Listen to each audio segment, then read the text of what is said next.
So suppose, gruesome as it was, this weekend I'm in some horrible accident, and my torso gets destroyed, and they keep my brain on life support, oxygenating it just long enough to do some radical surgery into some spare torsos. Where the torsos come from? Well, you had some living people, but they had very rare brain diseases, and their brains suddenly liquefied. So now we've got some spare torsos. All right, so here we've got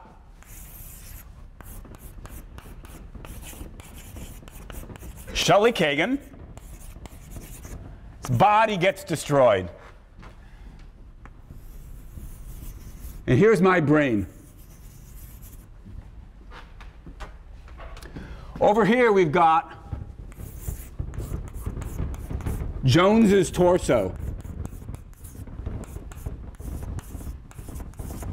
And over here we've got Smith's torso.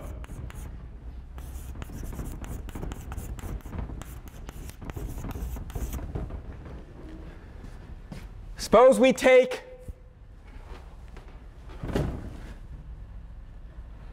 call this one the left hemisphere, and we stick it in here, into Jones's torso. We take this other hemisphere of my right half of my brain, we stick it into Smith's torso. We connect all the wires, all the neurons, the operation's a smashing success. Both things wake up. So here's Jones's torso with the left half of SK's brain, Smith's torso with the right half of SK's brain. They wake up. We need some way to refer to these people so we can start talking about who they are. Let me just call this top one Jones's torso with the left half of Shelley Kagan's brain. Let's call him Lefty. Smith's torso with the right half of Shelley Kagan's brain, let's call him Righty. Okay. Operation's a success. Lefty and Righty both wake up. They both think they're Shelley Kagan, so forth and so on. And we ask ourselves, according to the body view, which one is Shelley Kagan? What are the possibilities? We could say Lefty is Shelley Kagan and Righty is not. Righty's an imposter. But there's nothing in the body view to give us reason to make that choice.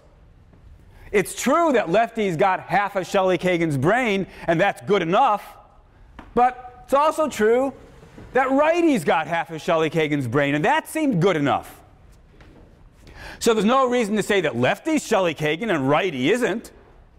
And similarly, of course, there's nothing in the body view to make us say that Righty's Shelley Kagan and Lefty isn't. Well, it's not one and not the other. What are the remaining possibilities? We could, I suppose, try to say they're both Shelley Kagan. And so Shelley Kagan continues, that is to say his body continues, that is to say his brain continues, that is to say enough of his brain continues, merrily on its way, except now in two places. And so from now on, Shelley Kagan, that single person, is in two different places at the same time. You know, Lefty goes to California, Righty moves to Vermont. From now on, Shelley Kagan's bi-coastal. Doesn't seem right. So what else can the body theory say? Well, the body theory could say neither of them are Shelley Kagan. Shelley Kagan died in that gruesome, horrible accident. Although it's true that we now have two people, Lefty and Righty, each of whom has half of Shelley Kagan's brain, and all of Shelley Kagan's memories, for whatever that's worth, neither of them is Shelley Kagan. We could say that as well. But if we, and that seems the least unpalatable of the alternatives, but if we say that, then we've given up on the body view.